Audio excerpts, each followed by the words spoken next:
Hello, folks. Welcome to New Kinship, where we discuss a whole variety of fun things. As Christians seeking the kingdom of God, we're interested in topics of, well, kinship, which includes belonging, ethnicity, culture, community, sexuality. So today, we're happy to have Jon-Michael with us to specifically hit on this angle of faith and sexuality as a side B Christian. Welcome, Jon-Michael. Thank you for having me. I'm really glad to be here. Longtime fan, first time caller. Yes, you're so welcome. I've always appreciated connecting with you at some side B gatherings. Actually, I went to go visit the Revoice chapter that Jon-Michael is part of in the last, I don't know, 5 months or something. And I really appreciated what he had to say, and I really wanted him to come on. Also, I'm excited. He's Anglican also, so I would love to get more of the connection with the Anglicans and what's going on in maybe your diocese or in your church networks in particular. Yeah, and I definitely have a lot to say about it. And yeah, Mhm. really excited to dive into all of that with you. Jon-Michael, can you, just share where are you from? How long have you been Anglican? How long have you been a Christian? Where do you kind of connect your roots? Yeah, totally. Well, I'm Jon-Michael, and I am currently 28 years old, and I live in Atlanta, Georgia, where I currently work as the youth pastor at a mid-sized Anglican church in the east side of the city. And I've been there for 4.5, almost 5 years now. It's been a tremendous gift to work with young people. However, like most Anglicans, I did not grow up Anglican. I found my way in later. So I actually grew up in a very small town outside of the city called Bethlehem, Georgia. If you want to know what's there, it's not much. It's what, especially when I was growing up, it was like a kind of a dinky farm town. And so, yeah, my family lived there because my dad worked in Christian radio, which is a, oddly specific work Seems fitting for situation. Bethlehem. Yes. Yeah, especially for Bethlehem. So I guess like most of my life was pretty Christian coded, I guess you could say. I don't know why it's called Bethlehem. It's just like when we moved there, it was Bethlehem, Georgia. It was like a small town outside of more like a conglomerate community called Winder, Georgia.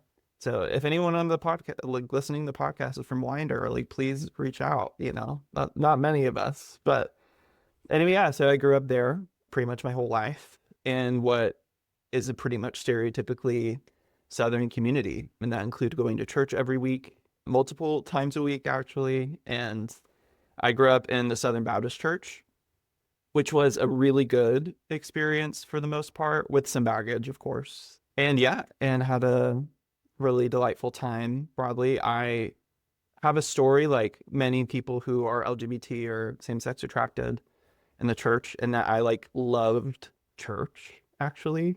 My Mhm, experience with mhm. talking with gay Christians or people who were raised in church is that many of us actually had an opposite experience as many of our friends, which is that many of our friends that had maybe like a more mainstream experience of sexuality or gender had were probably like resigned to church, especially in childhood. But like myself, could not relate to that less. Like I loved church, everything about it. It always had like this idea of a place where you would get together with other people and talk about the truest things ever, um, and have experiences shaped around like supernatural life was just like always so compelling to me, and so I like wanted to be there multiple times a week, generally speaking. And as I was growing up, I also noticed that I was having a different experience of faith, not only in terms of my sexuality, which I'll talk about in a sec, but also that I was just like a strangely spiritual child and really enjoyed talking about theological matters a couple of like units above my age, and um, had a couple of key leaders in my life approach me saying that they thought maybe I should consider teaching or serving in the church in a more forward capacity. Um, which I really treasured those encouragements. However, I would kind of start the process of coming out to myself when I was about 16. And so I didn't know much about what that would mean for my life in terms of like being a gay man in the church. But what I did know is that was rather complicating for that idea of serving in ministry or even just like being a Christian. And so I mostly did not imagine a path forward in serving in the church in like a full-time capacity. And also I was so scared of the idea of being gay, or had so little idea of what to do with it, that I pretty much stuffed most of those feelings, which I think most of us can relate to in some degree. And so that's why I call it a process of coming out, because to myself, that is, because like it's sort of like I 10% knew when I was 16, and then maybe if you caught me when I was 19, I like 25% knew, and then like got to a point maybe in the years to come that I like had a full integration or realization of my sexuality and what that means. And in many ways, I'm still in the process of integration. To say you reached 100%? Maybe, but hopefully I'm like a solid B- now as compared to, when I was 16. So yeah, and so because of that, like I never seriously considered church ministry or anything like that, especially growing up in the Southern Baptist tradition, which, the ideal pastor in those environments was a dude that was distinctly unlike me. Like I knew that, that guy probably is named Brett or Jake, and he watches a lot of Georgia Bulldogs football, which, I can watch every so often, but I'm like I literally cannot be an avid fan. It's just like it's a block in my mind, or has this just sort of like machismo about them that sort of qualifies them for the ministry that they do. And those traits are oftentimes really good things. Like that's not a knock on it. Like if you are a listener and your name is Brett or Jake, like that's not a knock on you. Or if I just describe your whole personality, that's fine. I just knew that wasn't me. I was deeply creative and artistic. I did like every fine art that you could do when I was growing up in school, and just knew that my personality just didn't lend itself to pastoral ministry. So I just didn't have an imagination for that. However, I did end up going to college at Covenant College in Chattanooga, Tennessee, which is the official college of the PCA, mainly to experience like really rich Christian community, which is what I found there. And then also to dive into the deeper things of faith, not only like theologically, but like faith integration in terms of like the liberal arts. So I was an English major while I was there and studied art and philosophy and theology and, literature and writing. And that place is like a place where I really thrived. And so I'm really indebted to my experience there. And what was really interesting was that when I got there, I was really stunned to find out that despite, some theological similarities between the Southern Baptist Church and the Presbyterian Church in America, though some also dissimilarities, of course, I noticed something really interesting, which is that the culture of the place, so not merely the theology of Presbyterianism or anything like that, but the culture that forms around that theology, or the kinds of people that are formed by that kind of denominational life, were pretty different. That the people I was around that had grown up in these environments tended to be far more intellectual. And notably, the kinds of pastors that I would see in those environments were very different kinds of people from the people that I had assumed that everyone would assume a pastor would be. So like a PCA pastor, as I'm sure you guys know, tends to be, a more erudite person. They tend to have a more perhaps introverted demeanor. They're not always. And generally, like if you don't talk about college football from the stage, that's normal. It's like a regular thing, not that I guess it's just, against the rules or anything. And so, so when I noticed that discrepancy or that shift, that was really good data for me. And so that started to stir in me an imagination for like, oh, I see that there are different kinds of people serving Jesus in a full-time ministry capacity, in different denominations or different cultures of church. And that perhaps like the problem is not that I'm disqualified for the ministry, but rather perhaps I and perhaps also the church is limited in their understanding of how that could be possible for me. And I found this especially true when I came into Anglicanism towards the end of my college career.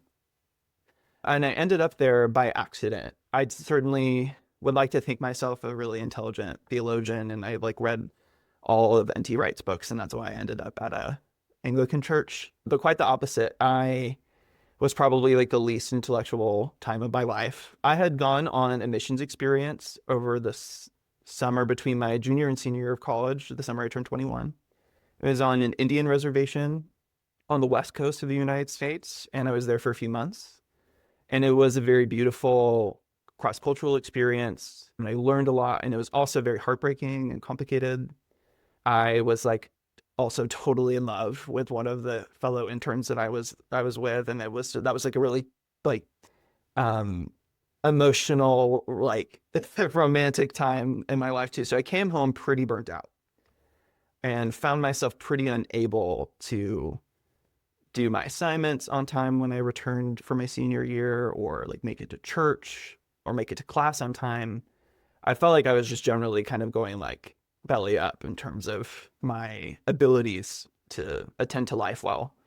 And so while I had served in multiple capacities in my local church, most ardently as a youth volunteer, I all of a sudden just knew that something wasn't working at the local church where I was attending. Not that it was a bad place, it was a lovely place, a Southern Baptist church in Chattanooga. But I just knew that there was something in my spiritual diet was missing, and I couldn't name it. And so I did know about one church in the city that had an evening service. And I thought to myself, well, I can make it to that service. I'm sleeping through every other service, but I can make it to the evening service on Sunday evening. So I did. And that church ended up being an Anglican church.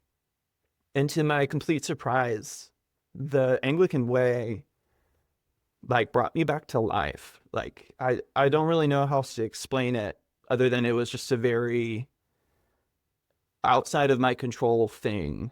I can't really even put it into like quantitative or even qualitative language on what happened. But I just knew that there was something specifically about the sacramentalism of Anglicanism that really drew me in. It was never compelling to me before. I'd actually visited a high church Anglican space when I was a freshman, and I thought it was pretty boring and like beautiful, but not for me. But in the low church Anglican church that I found myself at, I would take the Eucharist every week at 4 p.m. and just weep. And I didn't know what was happening to me other than just like something visceral was happening in my spirit. And the only thing that seemed to make sense of that experience was the idea that maybe Jesus was actually present in the Eucharist, perhaps. That maybe it wasn't just a memorial of something, but rather something powerful was happening in the Eucharist. And the other thing, though, was that I had a couple of really key ordained clergy people, including a priest and a deacon or two, who just loved me really well in that season of my life as I was sort of reeling from a particularly sensitive time and reckoning with my own sexuality that really gave me a completely new perspective on what being a pastor means. So in many ways, both those people, that community, and the Anglican way just kind of like pastored me back into health is what it felt like. To my joy also, I was raised in a like charismatic Pentecostal household. My mom like deigned to go to the Southern Baptist church that I grew up at, but was like pretty much a charismatic Pentecostal woman her whole life. And so if you ever have any prayer requests, I will relay them to my mom, Kathy. But so I had like a charismatic awakening at some point in my teenage life and didn't know how to like integrate it in like a thoughtful theological environment. So this Anglican church was also a charismatic environment where people engaged in prayer ministry or share words, pray for healing. And it all was not just like an add-on to the Anglican way, but could be like an organic overflow of life in the church. And so it really was just like that place for me. And so even though I would later work in a couple of different church environments, including a Southern Baptist megachurch and a non-denom charismatic church and that kind of thing, I just kept butting my head against a wall, which basically just kept telling me, like, I think I'm just Anglican. Like, I think that experience was irrevocable.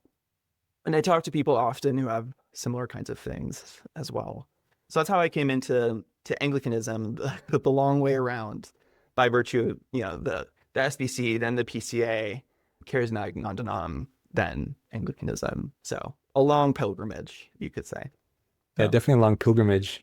How was, as you got old, I'm kind of curious how in the various milestones of the story you just narrated, how was sexuality being regarded? For example, how was it regarded in the household of your charismatic mother or charismatic parents?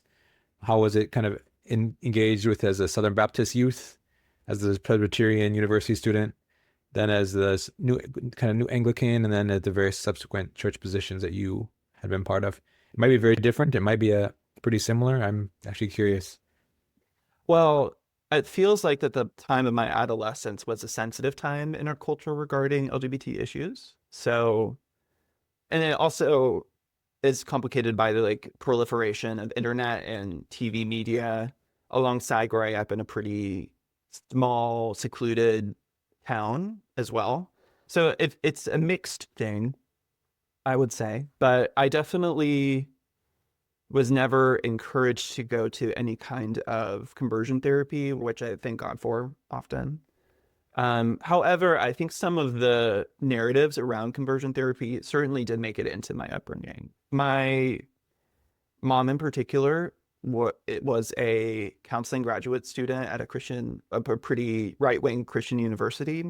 And so she was definitely sold those narratives in a big way in her training. So I think some of the inklings around that kind of came around.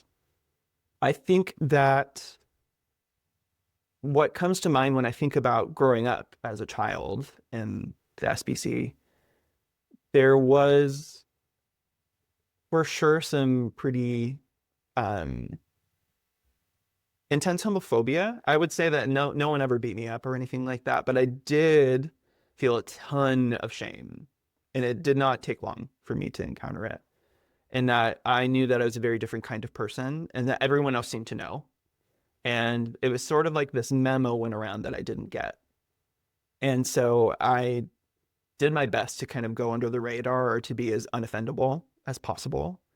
And I could probably, locate some of that shame coming out and being a really good church kid, which, perhaps none of your listeners can relate to. But I think, so that's how I think about that time, was a sign where silence was really golden for me in that time, where whatever I was experiencing, I did not feel a good deal of permission to talk about or bring to, say, like my youth leaders or pastors. Like I just knew that that was a experience that was far too complicating to bring to my local church, for which I'm pretty grieved for all its gifts.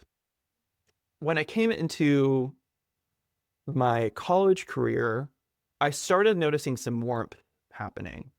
So for a long time, I felt as though, like, say, my school life, where I can maybe talk with gay students who I wasn't out to necessarily, but I had gay friends, like in like my like theater department or in marching band or whatever else I was doing. Then in my church life, and that was really separate. That had to be, basically. And so when I came into college, I had like really intelligent thinking people in my school that were helping to shape the culture on how maybe we would talk about sexuality. And so while it would be a long time before I had the courage to come out to anyone, there were helpful conversations being had at Covenant while I was there, fostered primarily by the psychology department with a couple of just lovely people who had benefited from all kinds of research. In particular, his name is escaping me, but he's like the premier guy at Regent University who handles gender in particular. Mark Yarhouse was really formative on them. And so actually, someone who's still a dear friend to me today, he was a senior when I was a freshman. He came out to the entire school in a chapel talk one day. And that totally rocked my world. That, of course, there were like people that were unkind to him, but broadly, the community embraced him and loved him, and he graduated without having to like go into hiding. Basically, it was just like really lovely. And so I sent him a little secret email saying how much I appreciated what he said. I'm sure he responded. He had many emails like that as well. And so that started shaking the dust off of a huge part of my life that had to be regarded in silence in my upbringing. It started to kind of make its way into the light a little bit more. Sometimes it was for lovely, warm reasons, but also of course, had my fair share of codependent friendships that had a degree of intensity, and I didn't know why I was feeling so spinning out about them. And now as I reflect as an adult, I'd be like, you were just gay. It's okay. And and so sometimes I had to reckon with it because I was made to, for the sake of say my own mental health and that kind of thing. So that is the knob was starting to get warmer, starting to turn up on my ability to talk about my sexuality in faith community. So I had a few core friends that I was out to when I was in college. When it became Anglican, that was when I first started hearing preachers talk about it from the pulpit. And that totally revolutionized the way that I thought about it. So I had, this separateness between sexuality matters and faith growing up, a sort of conversation happening in the Presbyterian world, and then signs of integration happening in my experience in my Anglican church. So in particular, my priest in college, he, for the first time, openly talked about the AIDS epidemic that happened years before, and how he was grieved that the church wasn't a safer place for people who were dying in particular, and who were LGBT. And that perhaps some of the culture wars that we find ourselves in have something to do with that time. And that really resonated with me. I just felt even though he didn't know I was a gay man, I felt really loved by him speaking openly from the pulpit. And actually, in large part of the reason why I have my job today was through a series of strange coincidences. But I reached out to the pastor who hired me, who had actually attended a Revoice conference and had a really transformative experience while he was there. And I reached out, and he would talk often about what it was like for someone who is a celibate gay person like myself to enter into church spaces and to feel the isolation that sometimes side B people can feel, or to feel as though you're in the house of God. Similar, I remember he linked that marginalization to the Ethiopian eunuch in Acts and how powerful that reading of scripture was. And so I reached out to him just wanting to connect, not even looking for a job. And then after I talked to him about how I was someone working in the church in youth ministry, but I likely was going to leave because I didn't see a path forward as a side B person in the church. And he responded with a job offer. He was like, I think you should apply for the youth pastor job that we have open here. And so, yeah, there was just increasing signs of life and grace coming to me in the Anglican spaces that I was finding myself in. And so I think that would encapsulate my time now, where I am currently in a job in an Anglican space where all of the staff know about my experience of sexuality. And so much of that work of integration has not finished, of course, but is made tremendous strides. And now I would want to contend for an Anglican church, but just a church in general where people can encounter that kind of healing in their local church community. So I've volunteered in youth ministry and was for a short time kind of filling that role as the high school youth leader at my church part-time.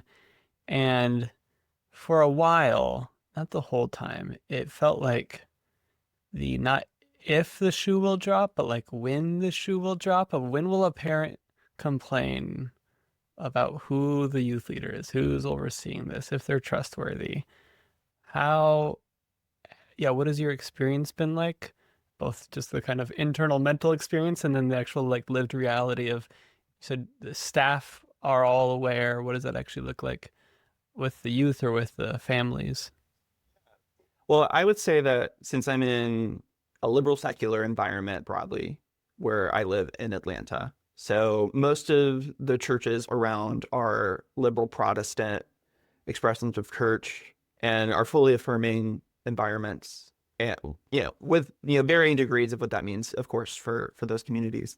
So I would say that my experience now is pretty different than what it would have been in previous environments, where the critique actually from some of the families might actually be less critical of my experience of sexuality, but rather my convictions around sexuality might be a little bit more problematic for many.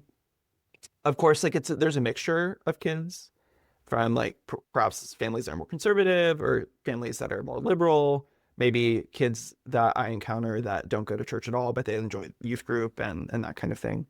And so for the most part, it's not like a secret, but it's a bit of a thing where I can sense that people just kind of don't ask, simply because they kind of pick up that it's like, I wonder if that is probably perhaps part of Jon-Michael's experience.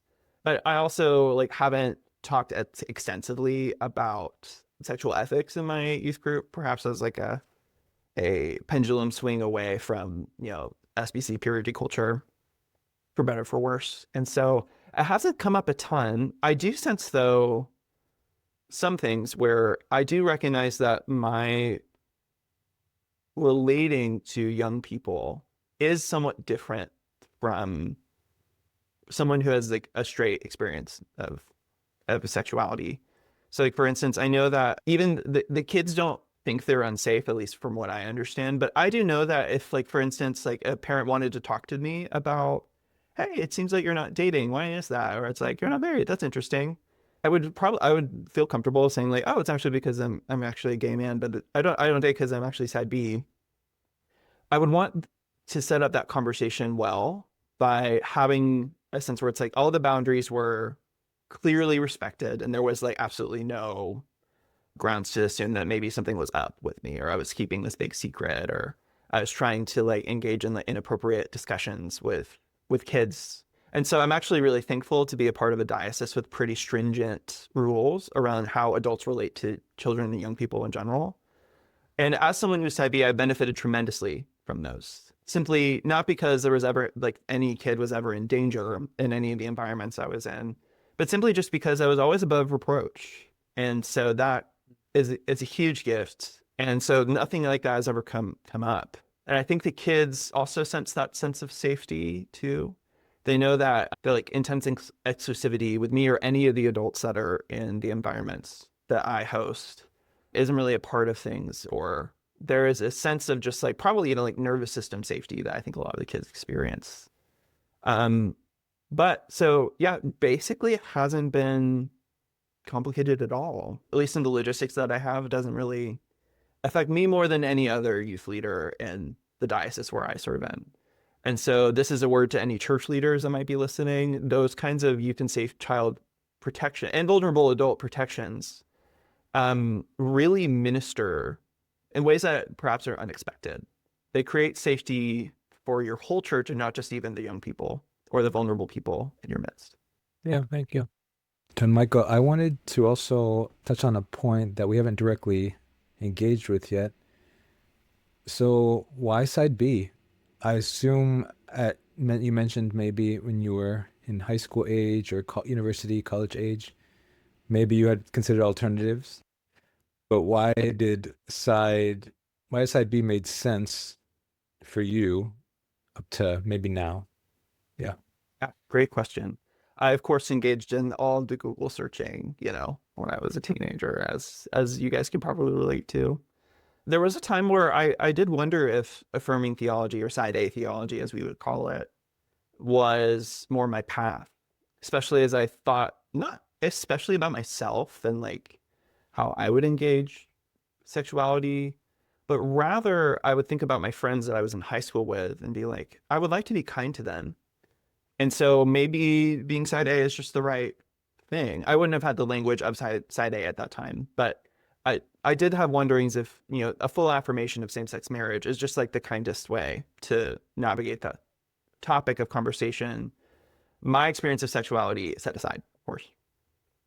But later, as I was studying theology, in the Bible more seriously in college, and I was in an academic environment where I was thinking about that kind of thing, I started just noticing that so much of Scripture, so much of the narrative of Scripture is talking about the marriage of Christ with his people, and that there was something like deeply lost in the full affirmation of same-sex marriage.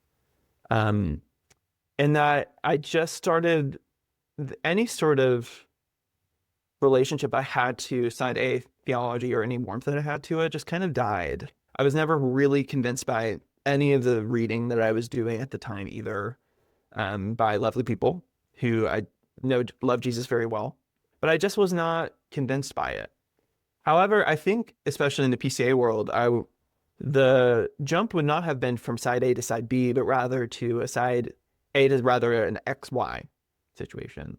So that felt like more the two sides that I can perhaps choose from at that time.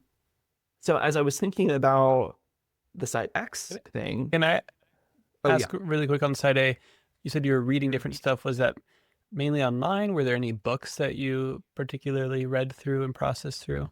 I didn't read a ton of books, but certainly online. I know Matthew Vines was an important figure when I was in college, and so I was reading through not only what he had to say in like on the gay Christian, but just how he interacted with gay news. And I think Matthew is lovely, but I think I just ended up having to disagree with his treatment of Scripture in particular. But yeah, otherwise, I don't think there were any thinkers that I can think of off the top of my head, but engaged with affirming theology as robustly as I felt comfortable with at the time. I have a much wider breadth of vocabulary and understanding or names available to me now that I didn't have when I was, say, like 20. But Yep. yeah, but it was made clear to me that side A was just like not something I felt comfortable even considering after a time. Now, side X was something that was just kind of in the air of my own sort of like upbringing, where I had always imagined myself as getting married and having children, and I would frequently fantasize as a 15-year-old like about like my wedding and who would be there and the kind of household that I would have with a wife and kids.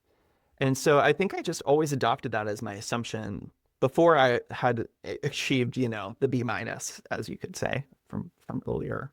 Before I had a more integrated understanding of what sexuality means for me, I just had like as my default vision for life, like, oh, I'll just get married and have kids like everybody, like my own parents and that kind of thing. And so I think I was side X in to the degree where that assumption was just assumed for me, that I would there would be somebody that I am attracted to, and that gay thing will just like become less of a pressing subject for me, I guess. This is obviously like someone not doing a lot of internal work. what that is. But a game changer for me was going to counseling. I had hit a depressive episode at some point briefly before I turned 19. And my roommate had encouraged me to pursue counseling to help me sift through some of the like very difficult things that I was navigating at the time.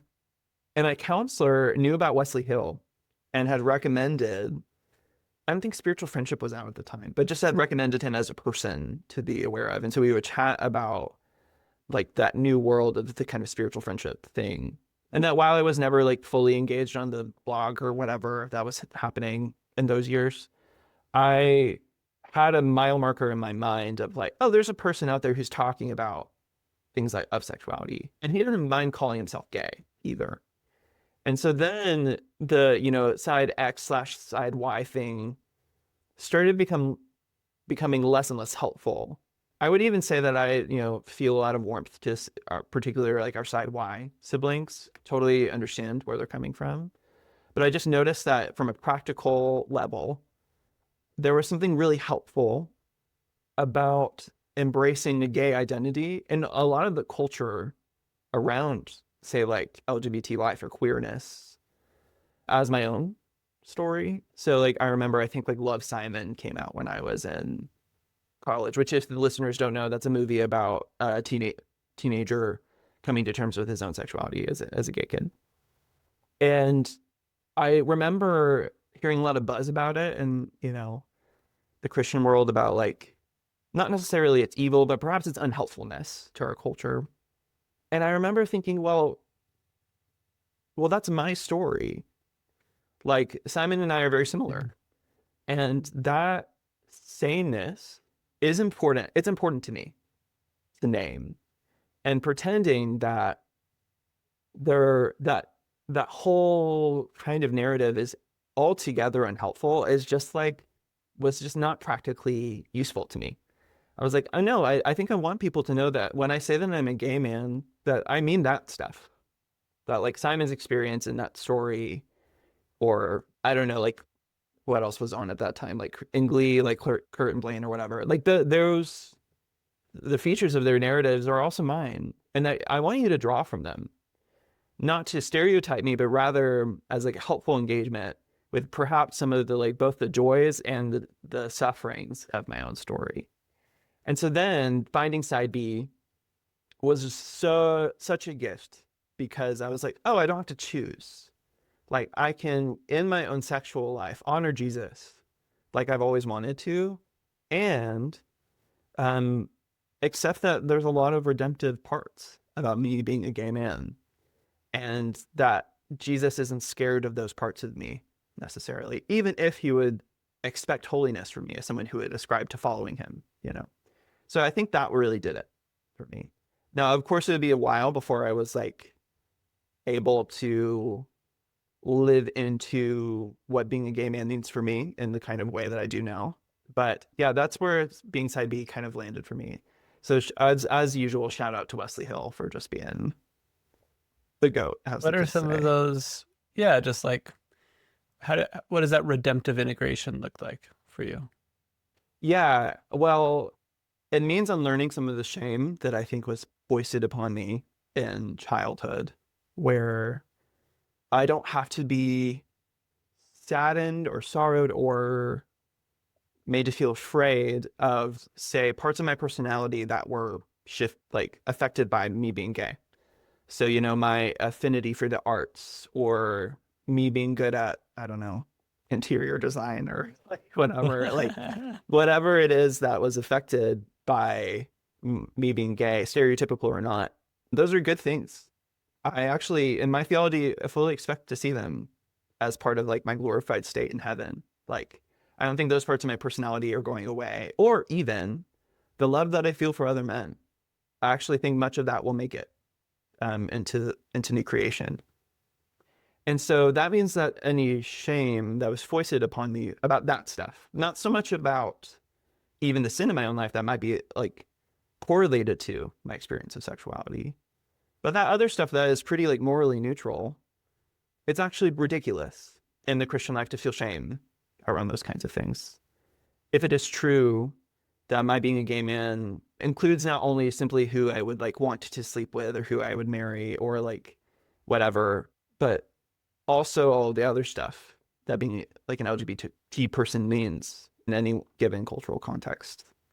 And so integration for me is actually, to me, collaborating with the Holy Spirit to redeem what has been lost in my own story.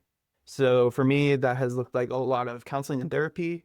It means that I find regular queer LGBT SSA community in my own life, where I can just take a moment to not put up the front that a lot of people have to do with straight people, especially if you're LGBT, but can like go into spaces, say like my local Revoice chapter here in Atlanta, and just feel my shoulders drop a little bit and feel just kind of the nervous system kind of downgrade a little bit to not be so activated or feel like I have to perform.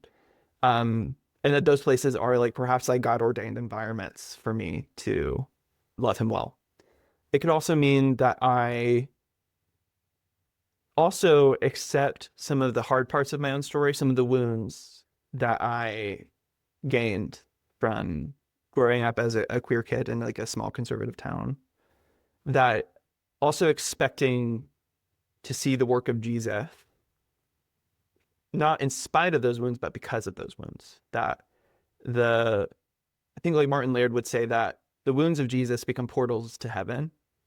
And in the same way where it's like I can see how Jesus is currently sowing glory into the way that I interact with young people, especially, but anybody in the local church as a pastor or serving as a prayer minister at Revoice, that all of that also is fully in bounds to the redemptive integration of my sexuality too. And I would encourage anyone listening, regardless of their experience of sexuality, to expect similar things from Jesus too, as they integrate whatever needs to be integrated in their own life. I'm curious, would you say your experience as a queer man has brought any unique gifts for ministry in particular? Absolutely. Absolutely. And if so, what would those be? I'd love to hear. Good question. When I first started youth ministry, TJ, I assumed that my primary gifting as a queer person in ministry was that I could actually be a safe place for young girls who probably feel really guarded around the men in their life. And so that was certainly true, especially it could persist even now, that a lot of girls may not have the language for it, but they might just feel a sense of safety with me. They're like, I don't know, I just feel safe with Jon-Michael and that kind of thing. And having like a rich relationship with like my female friends that I do ministry with, and being able to like fully affirm the work that God is doing in them with no tension is certainly a gift. So I'll say that. But what I was really surprised by when I entered into full-time ministry was actually my relationship to young men. I didn't know what that would mean because, I grew up in like a football church where like young men youth ministry just looked like propping up more machismo a lot of the time. Or like some varieties of toxic masculinity could oftentimes be put to the center of what it means to be the ideal person. And so what I found is that my experience of being queer might be hard sometimes, and that like perhaps like there might be young people that would prefer like a straight male leader to me, and that's sometimes something that can show up in my time, and that's something I have to deal with, where it's like, it's okay if they might just see more of themselves in other male youth leaders, and that's okay. Like, it's not a competition. But there are moments though where I notice with young men that they sense that something is not healthy or whole about maybe some of the narratives that they receive around what it means to be a man in today's society. They may not even have language for it, but they might just feel a sense of like stifling or sort of insecurity in some of the narratives that we sometimes give young men growing up in our midst around what it means to be a Christian in the church or just a young man in our society. And I think there's lots of discussion around talking about toxic masculinity or whatever things are unhelpful about maleness as we understand it today. But the gift is that because I actually growing up was wounded by often the experience of feeling outside of that experience of being masculine or being a man, where I was like, well, I can never be the Jake or Brett pastor. And I was reminded of that often by others, as a way of perhaps like shaming me, or as a way of others perhaps meant to alienate me by that. But what I found that is being redeemed often in my own work with young men, where I can be like, hey, it's okay if that narrative doesn't work for you. There's actually nothing, like Jesus actually doesn't give that to you as like a prerogative to following him. That perhaps like what it means to be a young man following Jesus might have something else. Maybe Jesus is something else for you than that. Or entering into moments of high pain or high grief with young men in particular, where they perhaps didn't feel like they could go anywhere else. But in a moment where it was really tender, the Lord might be bringing up something in their own heart, perhaps some wounding or some shame that they're experiencing. And I can enter into that moment fully unafraid because of the work that I had to do as a queer teen, growing up with a lot of wounding that I didn't understand. And so me being LGBT is actually surprisingly qualifying to my ministry rather than disqualifying. So of course it means it looks different for me, but I do think though, I've just been tremendously surprised by the good gifts that God has given to me through my work in ministry. even when I like didn't know what it would look like when I was first starting. I have a kind of, I mean, just slight tangent question, kind of going back to where we were thinking through like side A, side X, side B, and side B has, I would say, a special enjoyment of celibacy, but people can often overlook the, the celebration of mixed orientation marriages as well.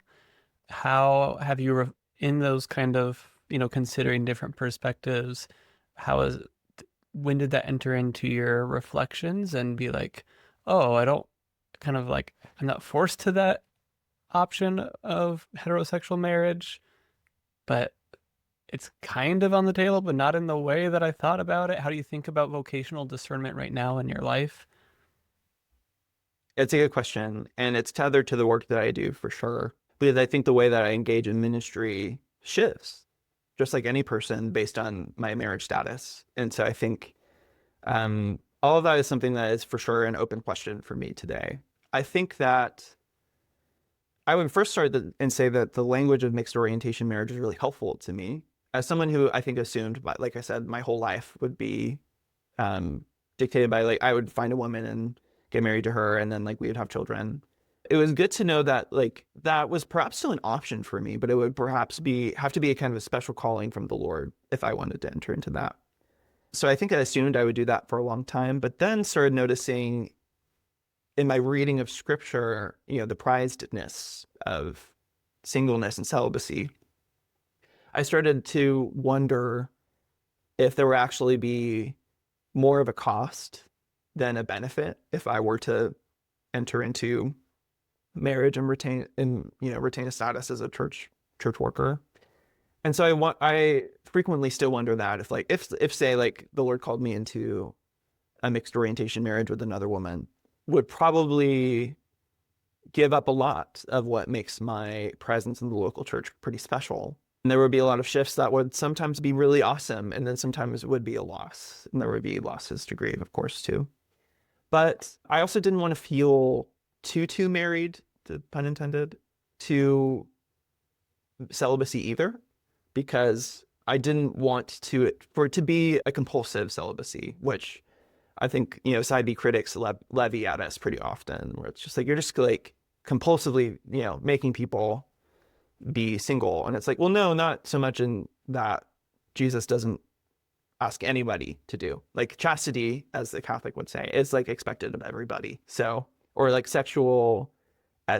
ethical life is expected of every Christian that follows Jesus. So it's like, it's not like an unfair and not uniform call.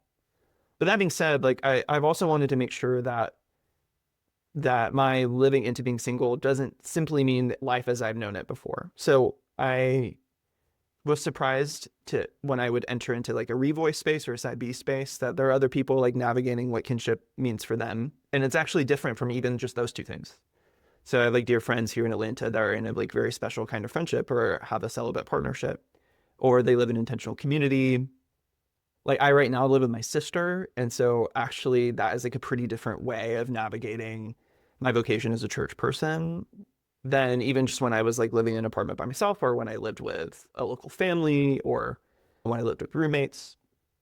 And so I am now like being challenged often by the side B people in my life to like think more complexly about like, what does it mean to like have kinship or a vocation in the church? So that is a long way of saying David, I don't know. I'm really curious what the Lord will do. I'm pretty open-handed with whatever. So maybe the Lord will introduce a woman into my life and I'm like, okay, it's obvious that I should just marry this person. Or it might be that it's just like, no, something that like someone who's discerning ordination. I wonder if like being something that is more like a Catholic priest is more like the kind of, not that I would enter Catholicism, but like that my vocation as like an Anglican priest might be more like a Catholic celibate man rather than something like my married counterparts.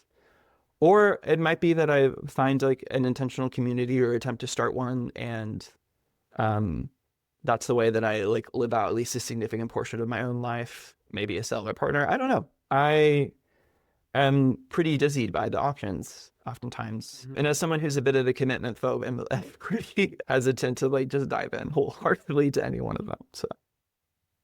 Well, maybe you need to come take a sabbatical at some point over here at our intentional community house. Yeah, come visit. Try on some I'll consider commitment. that. Try on some commit. I think it's called dating, David. I don't know what you guys would call it, but Yeah. Dating, Yeah, apprenticeship. there's lots of words. Yeah, we'll pray for you for this kinship discernment. I think that's excellent. Mhm. I wanted to pick up on this point on ordination. Now, this is a big thing for a lot of side B Christians who right now are maybe still in kind of, you might say, traditionalist denominations who want to be ordained but are now like maybe out, right? They're not no longer hiding in the same way as they might have like a generation ago or something like that, or even maybe 10 years ago or 15 years ago or something. This actually has impacted David Frank as well, which maybe we'll tell that story someday. But yeah, how are you thinking through ordination as a side B Christian where people know we are out? In my experience, a lot of the Anglican dioceses of Anglican Church of North America have not been that sympathetic or open to side B Christians being ordained even. But yeah, what's that process been like for you as you've been working through this with, I assume, a discernment committee or a mentor or someone like that? question, TJ, and a difficult one to answer. And when I say difficult, not complex, but rather heavy. I would say that I have the good fortune of being in a diocese that would fully accept my ordination should I engage with it. So that's a good, at least like bureaucratic admin thing off the table where it's like I wouldn't have to worry about that necessarily. And there are actually other people that I know that I'm connected to that actually were the first people to be ordained in my diocese. It's great not to be the first. Oh, so rad. And like shout out to that guy that was a senior when I was a freshman who came out to the whole school where it's like, way to go. Didn't have to be the first one, you know? I think so. Yeah. So that's good to know. However, that still has not removed all of the obstacles. Some of the Anglicans in the listening base might know about this, or maybe even some of the non-Anglicans know that this is actually a very tumultuous time in the Anglican Church, both in North America, but also everywhere, that the kind of hostility or the heat has been turned up in the Anglican communion at large. So just briefly, there's been a lot going on in terms of like the current archbishop has been flagged for sexual misconduct and misconduct of many other kinds as well. And I think has been also removed from his ministry office at the time. He has not been like decollared as a bishop or whatever you would call that. But that's an ongoing situation in the ACNA currently at the time of this recording. So that has made sexual matters not more complicated, but just like heavier in terms of how we navigate those kinds of things. And then also the kind of recent, I guess you would say, secession of a lot of the Anglican communion, say like Anglican churches, both in North America, but then also in the global South and others, taking a full step away from the Anglican communion in communion with the Church of England and with Canterbury due to the recent appointment of the very new, like I think within the last couple of days, the Archbishop of Canterbury, who is a woman for the very first time in its 1,000-year reign. And also a woman who is not only a woman in ministry and who's a bishop, but who is also has the full affirmation of same-sex marriage as part of her ministry. And so that has also made things rather complicated and again turned the knob up in terms of the heat of LGBT conversation in Christendom, but specifically in the Anglican communion. So that's like broader scale things. Like that's stuff that like is happening in news that doesn't necessarily affect me in my home community. It wouldn't surprise me actually if like most of the people that I like serve in my local church don't know about anything that happens there, broadly speaking.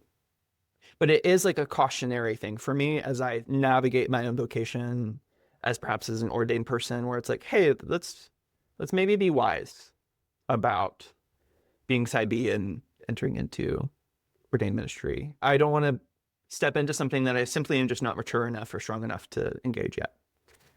But even outside of that, I would say there's also things that are closer to home that like also make me cautious around stepping into ordination too soon.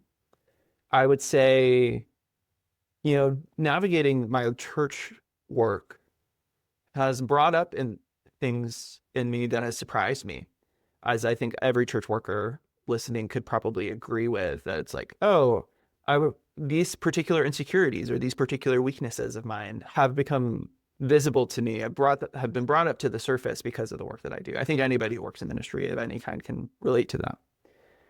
And so I do sense, though, also a level of weakness that I have because of my LGBT status, where I notice that because of my vulnerable state, because as someone who's LGBT and in ministry, I have just less resources and support or measures that protect me or keep me healthy and whole. I've been pretty slow to rush into ordination, despite maybe my gifting for it. But I do know that as an Anglican, being a priest is more than just being good at stuff. It's about a calling to service, the lowly position of servanthood to God's people. And so I want to make sure that my ducks are in a row, not in the sense where it's just like I'll have arrived at a perfect state to be ordained at, but I am aware that, I would want there to be measures in place for me as someone like who would maybe ramp up my ministry life through ordination, that I would want in place first. And I'm still working on that. So Brenna Blaine is a Christian speaker and was one of the conference speakers at the Revoice conference from not last year, but the year before. She's been posting a lot recently in ways that have been really helpful, where she talks about all of the measures that she has in place in her life to make sure that she stays healthy and accountable in her ministry. And it's actually more than what is considered advisable or wise that for many people who have maybe a more mainstream experience. So for those who don't know, Brenna Blaine is both a woman who's attracted to other women, but then also she has had many like mental health issues in her life, including an ongoing relationship to being bipolar. And so she talks often about having to be accountable to like a local elder board and like a wide network of like a care team for like mental health support, things that like keep her marriage and family life in check, a wide network of friends that she not only like is relating to and accountable to or confessing sin to, but are also like traveling with her as she like navigates her like ministry life. She attends a small group. She has a mentor that she routinely is with. And so that kind of thing, or her talking about that, has been so helpful to me because she's openly acknowledging a kind of weakness that I can relate to, where the like stakes are higher for me and it's okay to name. And also that I would need similar levels of support, not as someone who has bipolar like Brenna, but as someone who just is like a vulnerable person in the church by being LGBT and continuing to engage as a side B person in the local church and serving as like in a full-time capacity. I'm deeply aware of my vulnerable state. And I don't pretend to have a larger moral nerve than any, following pastor who is in the news or in your news feed on Instagram. So before I do anything that would like expand or amplify the work that I do, I want to make sure I'm going on it with God's pace and not my own. And so a lot of people in my life are frequently confused where it's like, just do it, dude. Like, what's the big deal, dog? And I would say that I just have hopefully a holy fear of the thing. And so hopefully it's not me, wasting an opportunity, but just me being careful and also watchful of my own heart, but then also the news and stuff like that. Thank you. Another final question I want to ask about the Anglican Church. Where do you hope the Anglican Church, your Anglican diocese, will move in regards to faith and sexuality? Like what gaps seem to be there, or what things are left behind, or what things are they not kind of pursuing? And I ask this in part because I think when I talk with churches that are Anglican and talk with my Anglican co-parishioners or my Anglican priest, they're generally fine with side B stuff, but they get nervous at some of the larger or deeper conversations that side B people actually have among themselves. So yeah, I mean, what are your thoughts? What kind of gaps remain in your diocese, or things that you would hope that they would grow in or shift or change or edit or whatever? Yeah, I don't know how much I would say about my own diocese, which has been like largely positive, but I would say the Anglican Church in the whole, I actually want to just pair it to them that I respect their caution. As someone who's, despite being a gay man, but who's my sexual ethics of like wanting to honor Jesus well in them are deeply important to me, and I hold very, very, very close to my heart. That I don't necessarily want the Anglican Church to treat the issues with less reverence or to even change their mind about marriage. I'm certain that's actually the opposite of what I would want. So that move to conserve what is holy and important is something that I actually want to continue. So that's not what I would ask for from the Anglican Church. What I would want, though, is not even necessarily for like every church in the Anglican Church to be side B. I don't. That might not even be possible, but rather to have embodied friendship with LGBT people in their church, because there oftentimes are LGBT people in your church, but also in your community, and talk really specifically with them about what life with Jesus would actually mean for them.